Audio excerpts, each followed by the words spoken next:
చంద్రబాబు నాయుడు గారు ఎవరైతే ఇది మొదలు పెట్టారో ప్రాజెక్టు, ఆ రోజు వచ్చి ఓ ప్రపంచ స్థాయి రాజధాని నగరం అన్న వ్యక్తి ఈ రోజు వచ్చి చిన్న మున్సిపాలిటీ అని ఆయన అంటున్నారు. 33,000 ఎకరాలు చిన్న మున్సిపాలిటీ అంట. సో ఇంకొక 50,000 ఎకరాలు తీసుకురావాలి. 33,000 ఎకరాలు రైతులు ఇచ్చింది, మిగిలిన ఎంత కలిపి ఆల్రెడీ 50,000 ఏకర్స్ ఉంది గవర్నమెంట్ భూమి అంతా చూపితే. ఇంకో 50,000 ఎకరాలు కావాలి. ఇది ఆయన మాట, కొత్త మాట. చంద్రబాబు నాయుడు గారు ఈరోజు తీసుకొచ్చింది ఏంటి? అసలు ఫస్ట్ ఆ టెర్రైనే, ఆ నేలనే స్వభావం దీనికి పనికిరాదు అనేది ఫస్ట్ నుంచి అందరు చెప్తున్నది. అక్కడ రూపాయి ఖర్చు పెట్టాల్సింది 10 రూపాయలు ఖర్చు పెట్టాల్సి వస్తుంది. సంవత్సరంలో కట్టాల్సింది 10 ఏళ్లలో అవుతుంది. చంద్రబాబు నాయుడు గారికి కావాల్సింది ఎగ్జాక్ట్లీ అదే. ఎందుకంటే ఆయనకు పూర్తి చేయడం ఉద్దేశం లేదు.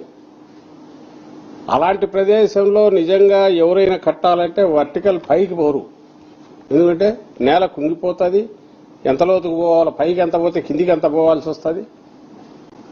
అంతర్ ల్యాండ్ ఉన్నప్పుడు వర్టికల్ పోరు, నిలువుగా పోకుండా 2 ఫ్లోర్స్ 3 ఫ్లోర్స్తో ఇటు వెళ్తారు, స్ప్రెడ్ అవుతారు.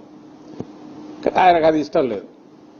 ఎక్కడైతే రూపాయికి 100 రూపాయలు ఖర్చు అయితే, ఎక్కడైతే ఆ సైజులు కూడా ప్రపంచ స్థాయి అంటే ప్రపంచానికి తగినట్టు పెద్ద పెద్దది 50 లక్షల ఎస్ఎఫ్టీ, 1 కోటి ఎస్ఎఫ్టీ,